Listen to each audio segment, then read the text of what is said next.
It is time for NRCS Partyline today for your Wednesday. That would be July the, let's see, what is it? The July, what is today? July the what? Help me out. July 21. 21. I looked at my calendar over here. It says August, so I got all messed up. I got all No, thrown not out. August yet. It's already going too fast. Man, too fast already. All right. We are here in studio on NRCS Partyline, brought to you by Wimmer Opticians of St. Cloud and Chiropractic Connection of St. Cloud. We got the cat man over there, Mr. Dennis Fuchs, and also Chris Hogge. Chris is from the Natural Resources Conservation Service, and Dennis is from the opposite side of the building, Soil and Water Conservation District. Good morning, gentlemen. Good morning, Brad. Great to be here. We are going to talk about, so many things, including some letters, including C, R, and P. Yeah, we want to talk a little bit about emergency grazing. That's going to be opening up here after nesting season, which is August 1st. That's August 2nd. You can start haying and grazing some of the CRP areas. Now, we're D2, D3 in Stearns County. And just want to let listeners know I fill out the National Ag Statistics Service crop progress report, and I usually do that on Friday. And last week I definitely said there was a lot of poor-looking crops in Stearns County. Along Interstate 94, close to Albany here, there are some better-looking fields, but you get out toward Sauk Center, New Munich, down toward Paynesville, Eden Valley, Kimball, there is some stuff that is not going to amount to anything this year. So doing what we can there on that end, that brings in additional assistance for farmers. And I think most everybody has heard the Minnesota Department of Ag Rural Finance Authority has now made available zero interest loans to farmers that need to purchase feed or to help get through this drought. And Chris was going to talk a little bit more about what the details are with CRP. So Steve Ferricks, our partner over at the Farm Service Agency, is the lead on CRP, but we support him with the technical assistance. And there's some components that we need to do to review before you start, haying or grazing your CRP. And Chris has got some additional information he's going to share with you right now. Thank you, Dennis. I was just going to talk about the Disaster Assistance Livestock Forage Disaster Program. It is going to start probably around August 1st, and this is as a result from the drought classification that Dennis discussed earlier. We are in a D2 right now, but we do have areas that are D3, so we are in an extreme drought, and so that opens up some programs for livestock producers. Now, I'm not going to dig really deep into the weeds, so if you want further information, you really need to call and talk with the folks at FSA, and or you can call the office here and we can get you connected with those folks at FSA. But I'm just going to kind of cover some of the very basic portions of it. So to be eligible for the Livestock Forage Disaster Program, the livestock you have to be a livestock owner, of course, or a contract grower who have covered livestock and who are also producers of grazed forage acres. They can be native or improved pastures with permanent vegetative cover, or certain crops planted specifically for grazing that have suffered a loss of grazed forage due to qualifying drought during the normal grazing period, which we are in Stearns County. The Livestock Forage Disaster Program is administered, of course, by the Farm Service Agency, so for more detailed information on that, you really need to discuss it with them. As far as eligible livestock, those eligible livestock are required. They have to be grazing on forage, and this would include species such as alpaca, beef cattle, buffalo, bison. I'm not sure what a beefalo is, but it must be something interesting. Dairy cow, deer, elk, emus, goats, llamas, reindeer, and sheep. I haven't seen any reindeer in the county, but if you got some, I guess they're eligible. Another thing that we have going on with that livestock forage disaster program that FSA is managing, we also have emergency haying and grazing, which has also been triggered due to the drought. Some things that again, we're not going to get into the weeds on this, but some of the things that you should know is if you are interested in getting into that Not all practices are eligible for haying and grazing, and you would need to discuss what practices are eligible with staff so they can tell you if you can graze certain CRP contracts or not. But this is a program where you can graze or hay CRP.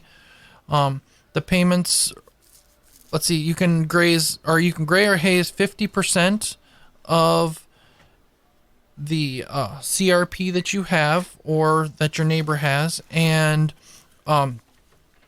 that can be harvested and baled. You need to be removing the bales within, or you can do it for up to 60 days after August 1st, and you can graze up to 90 days after August 1st. And this program would end on September 30th of this year. If you bale it, you need to have you're a limited one cutting per program, and you need to have your bales removed off the CRP field within 15 calendar days of baling. And your minimum bale height, if you're cutting like a brome grass or cool season seeding, you are required to have 4 to 6 inches remaining. If it is a native grass planting, which would be like a big blue stem or one like that, you're allowed to have you need to have 6 to 8 inches remaining. So those are kind of the basic gist of it. Again, this doesn't start until after the primary nesting season, which in this area is August 1st. In other areas, it is, I think, August 15th, if I remember correctly. I don't think I brought that sheet with me, but yeah, I believe it's August 15th. Some of the information you need when you call the office, the FSA office, you need to, of course, have your name, address, city, and zip. Always be good to have some sort of phone connection, and an email address would be absolutely awesome, because we can do a lot of our work online and we can send a lot of that stuff over the internet. It really increases the efficiency of communication. We can really get a response back relatively quickly. The other information you need to know is what farm number, tract number you're dealing with. Also, be nice to have your township section, what particular field you're working with. We will help you with the CRP practice codes and what you're planning on haying and grazing, and then basically what you're planning on doing. Are you planning on haying it, grazing it? If you're planning on grazing any areas, you need to have the acres you plan to graze, the number of animals that you're looking at grazing, what species you're using. So if you're using cows or dairy cows or beef cows, if you're using other livestock like goats, we need to know. That way we can develop a plan for your grazing so you can meet what's required. We also need to know the average weight of those animals. So those are important when it comes to the grazing plans. A lot of specifics there. Yeah. That's a little more specific, but that right there will help us basically complete our side of the paperwork and in a very, very efficient manner. And we have spreadsheets that are already ready to go, that if we can get that information, we can pretty much turn them right around while they're in the office, just about. Okay. So, Chris, is there a duration, if it starts August 2nd, do they have to have it completed by September 1 or? From what I have here, it says September 30th is the end. And this is a dynamic program right now. It is really just developing and moving based on how our drought conditions change. So if our drought conditions get worse, there's some other things I believe that could possibly open up. So for the listeners, if you're wondering what a D0, D1, D2, D3, D4 is as far as a drought classification, D0 is abnormally dry, D1 is moderate drought, D2, severe drought, D3, extreme drought, which is where we're moving into, and then D4 is exceptional drought, which had probably been classified back in 1988 when we were going through that dry period. So just as things change, these classifications will change also, but we've been moving into the more drastic drought classification numbering system. Yeah, and if you want to keep track of that, you can Google the drought classifications or drought tracker on in Google, and they will bring up the USDA drought tracker that we are using, and that keeps a daily, if not weekly, update on how conditions are out in the field. Yeah, usually the classification's updated every Thursday. Yeah, so that'll give you the information that you need to see where we're at. But if you have any grazed animals, which I know there's quite a few, and I know that there are a lot of people that are in a serious situation, please feel free to call the FSA office or NRCS office, and we can get you directed to where you need to go and the people that you need to talk to, so we can get things set up for you. We'll share that number after the break. It's 9:30 news time, KASM Radio. More Answers Partyline here on KASM Radio. We have in studio once again from the Soil and Water Conservation District, Dennis Fuchs. From the Natural Resources Conservation Service, Chris Hogge. Chris is going to let us know the office phone number to call to sign up for all that stuff he talked about in the first part of the program.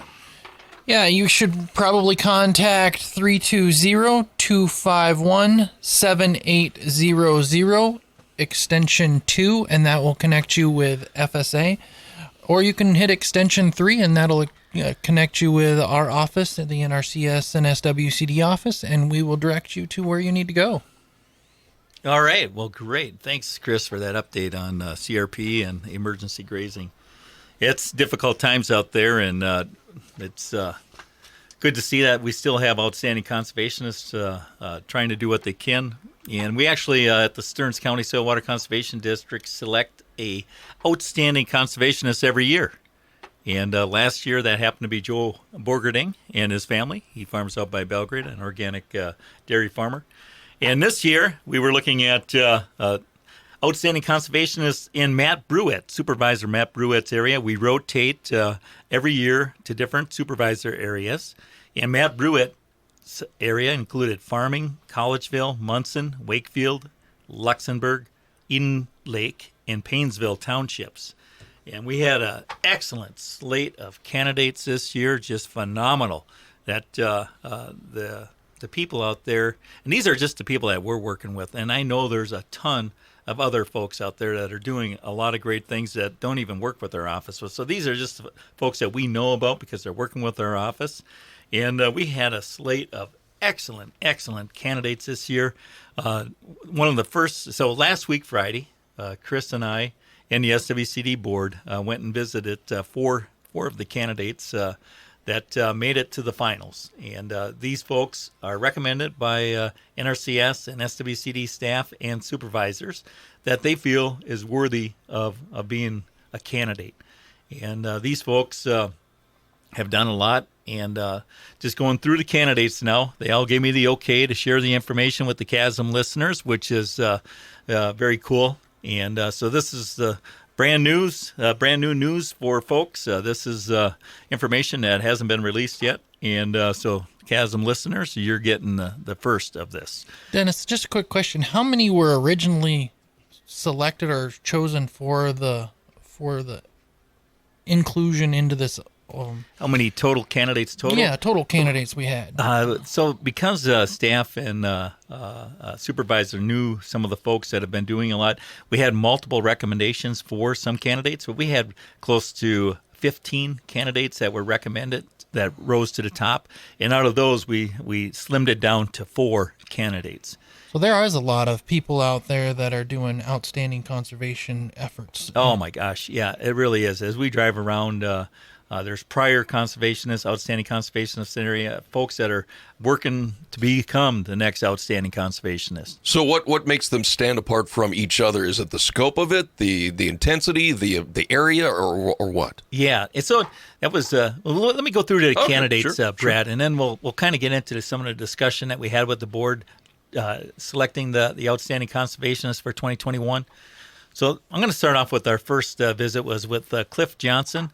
He owns some property north of Cold Spring, and it's in the Cold Spring drinking water supply management area. And he has a conservation reserve and enhancement easement on his property. He has a Minnesota Land Trust easement on his property. He was Minnesota Ag Water Quality certified in 2015. And he's done a wetland restoration back in the 80s, actually with one of our staff from the office, Dale Walls. Back in the 80s, he did that. And he's seeded about another 60 acres to native prairie. And he's done a tremendous job of managing his property in this native state, which is really helpful for the drinking water supply for the community of Cold Spring.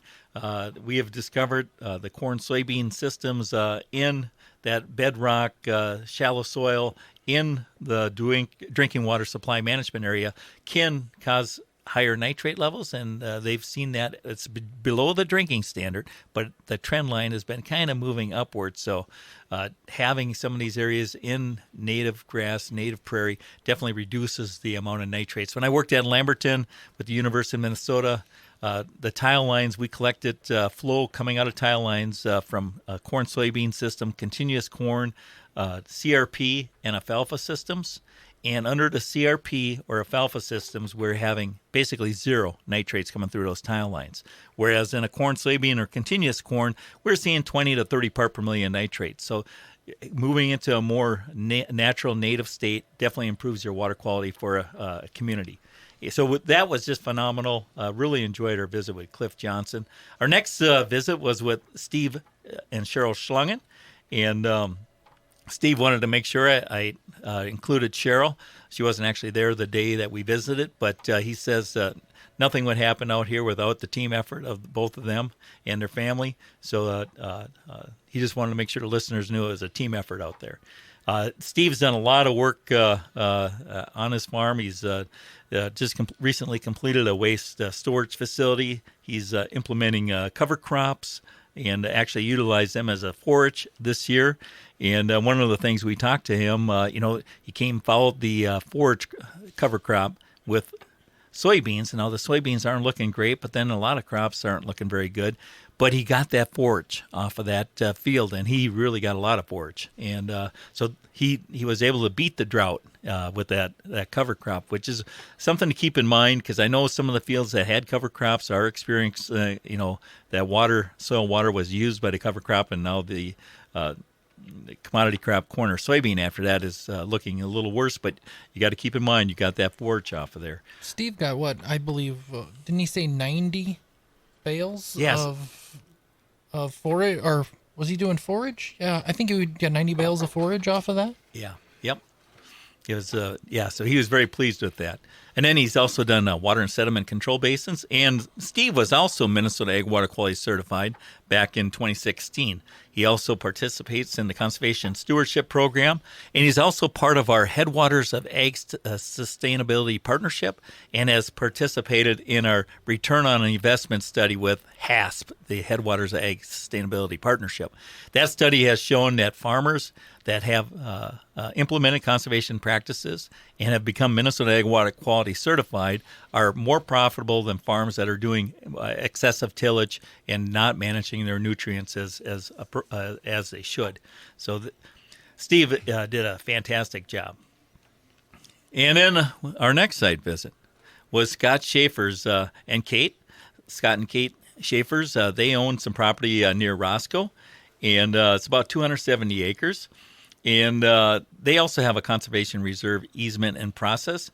They're also in CRP. They've done multiple wetland restorations and doing native grass and tree plantings out on this site. This is a phenomenal site right above Roscoe. And once you get on the site, there's a major elevation difference on the farm. There's actually some seeps on the lower part off the hillside, similar to what you see around Spring Hill.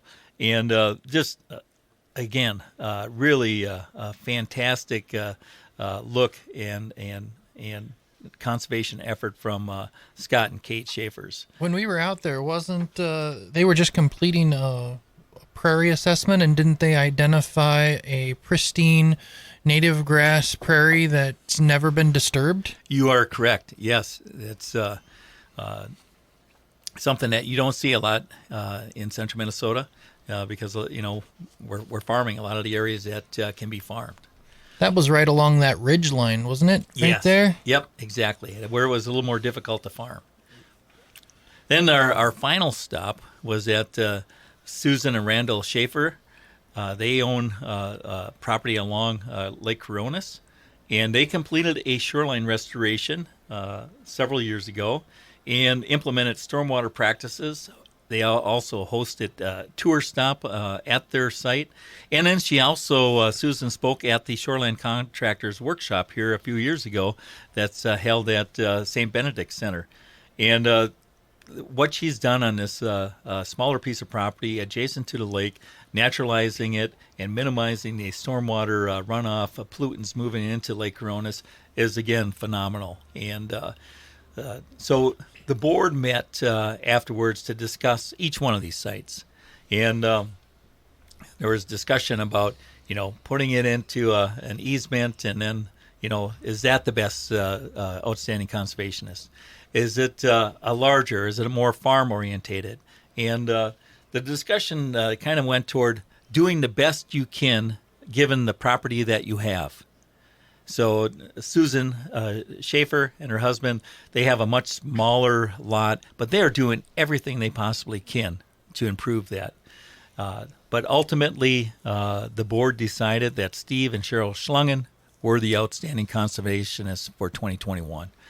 We're very hopeful that Steve can also promote additional conservation in the area. We've got some special projects going on in the Bacchus Lake area, which is the area that Steve and many farmers farm between Farming, Richmond, and St. Martin. And we're hopeful that he'll be a spokesperson for additional conservation in that area. And we've got some additional dollars from USDA NRCS hopefully coming later this year to really implement some conservation practices. So, is that part of the Minnesota? That's the Mississippi River Basin Initiative. Is that what you guys applied for? Correct. Yep. And we were looking for how many? Over $1 million. Over $1 million for 4 years. For farming practices and ag waste projects. Yes. So folks who are interested in those kind of things should kind of prep themselves and get ready to work with staff to see if we can implement those dollars. Yep, and we've been reaching out to farmers in that area, in the areas that we feel we have the greatest natural resource benefit. And if you've been thinking about doing something, let's get her done. And our outstanding conservationists for 2021, Steve and Cheryl Schlungen, are going to help us get that done. So listeners, if you see Steve, give him or Cheryl, thank them for their efforts and the work that he's doing. Steve also is very involved with the AMPI. He's on the board of directors and also has been very politically involved with helping farmers and dairy programs for the dairy industry to improve their situation. So he's just hopefully going to help us with conservation-oriented things too. I know he's had some concerns with cover crop, and that was actually had to be reported as a crop. If you're going to report it as a crop, there's a lot of stuff that we're growing as we're learning, and having farmers bring that back to their Congress folks so that the rules get written so that we make less mistakes and can implement more conservation in the future is a good thing. So, Chris, what did you think of the day? That was one of the first tours that we've done together. Last year was your first. This is second. And what did you think of the candidates? I thought they were all very well. They had a lot of good projects going on, a lot of good conservation that they had implemented. I thought it was a very good day. It was a little on the warm side, but it was all right. Mm-hmm. There were some. I really liked seeing the pristine prairie. That was very interesting to see. I had a project like that we worked on in Iowa where we just happened across a place that we were able to expand it from producer to producer. And so once one got kind of excited about it, we could share that with everybody else. And then it kind of created a wave kind of effect. A landscape area. Yeah, wave effect over a landscape area. And we were able to basically protect pretty close to 2,300, 2,400 acres of pristine prairie that had never been touched, all from just one producer's excitement of what is this plant and what does it mean? So that was really exciting to see that there's could be potential in that area to expand that up and down the ridgeline on areas that weren't farmed. So, and who was the gentleman that was there that was doing the review? I know Ryan was there, and then who was the other gentleman? John Miley from the DNR. Yeah. So I met with him while we were kind of talking on the side and thought, is there an opportunity for a project here? And so we're going to start maybe discussing, seeing if we can move that up and down that ridgeline. But as far as all the rest of the producers, they were really interesting to listen to, and how their journey on how they got to where they are. and it's really exciting to see people who are out there doing the right thing. So the Outstanding Conservationist, Steve and Cheryl, will be recognized at the Minnesota Association of Soil and Water Conservation Districts annual convention in December down at the Doubletree Hotel in Bloomington. And then also at the Pheasants Forever banquet in March of 2022. They'll be recognized there. This is a great tribute to landowners doing what they can to protect our resources and sustain agriculture. So that's awesome. So I got a little time here yet, Brad? Yep. I wanted to let the listeners know we also have a prescribed grazing field day coming up on Wednesday, August 18th, less than a month away. That'll be from 9:30 to 1, and that's going to be out by Albany, and we've got actually some signs. If you want the address, I'd say the easiest way to do that is Google our website, Stearns SWCD, and we have all this information on our website. Also, you can call our office by calling 320-251-7800, extension 3. And we need you to RSVP by August 11th for this August 18th field day. And we're going to be talking about prescribed grazing forages. Nathan Druetz, extension educator here in Stearns, is going to be covering that topic. Herd decisions and cattle breeds.